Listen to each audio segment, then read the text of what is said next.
We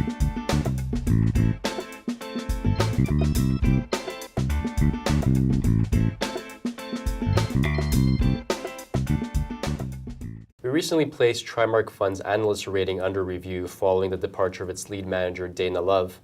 Since then, we've had the opportunity to go in and meet with the current lead manager, Michael Hatcher, and we have reinstated the fund's rating. So Salman, previously the fund was rated silver. What is its current rating? So we've actually lowered the rating from a silver to a neutral. Our previous rating was based on our conviction in Dana Love. He'd been managing the fund for a little more than 4 years, and during that time we saw him apply a fairly consistent investment process and philosophy. He did have some bumps along the way. One of the most glaring ones was his investments in the Irish banks during the credit crisis. But other than that, he stuck to his philosophy of investing in blue chip companies with some sustainable competitive advantages. And this kind of process did particularly well in a time where we expected it to, particularly last year, where markets were fairly volatile, but the Trimark Fund was amongst the top decile of performers just during 2011. So take us through our assessment of the incoming manager, Michael Hatcher. So Michael Hatcher's investment philosophy is very similar to that of Dana Love's philosophy.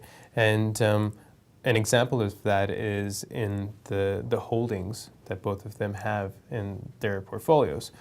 The Trimark Fund's European holdings, 7 of 9 of them are the same as those in Michael Hatcher's Trimark Europlus fund. And when Michael Hatcher had taken over Trimark Europlus from Dana Love in March 2010, very few changes were made to the underlying holdings in the portfolio. That's a representation of their investment philosophies being very similar. They both look for the same blue chip, sustainable competitive advantage firms. Where there are differences is in the conviction in Japanese equities. Dana Love had increased the holdings in Japan from 5% to close to 15 to 20% over the last year.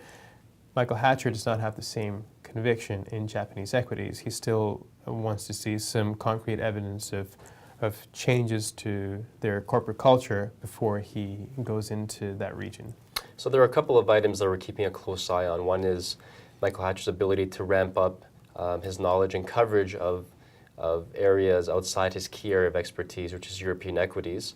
And secondly, also his ability to strike a balance now between his portfolio management duties and other responsibilities which he took on with the departure of Dana Love, namely head of the global equities team. And separately, he was also given the responsibility for mentoring sort of the analyst team and overseeing that group as director of research. Mm-hmm. So take us through those 2 items. So the first point, for the last few years, he has primarily been responsible for European equities. Now, he does have a supporting cast in Jeff Fang, who specializes in Asian equities, and Darren McKiernan, who specializes in U.S. equities. But there will be a time period before he's comfortable making his own investment decisions about these regions, and there will be a ramp-up period as he gets comfortable with these regions.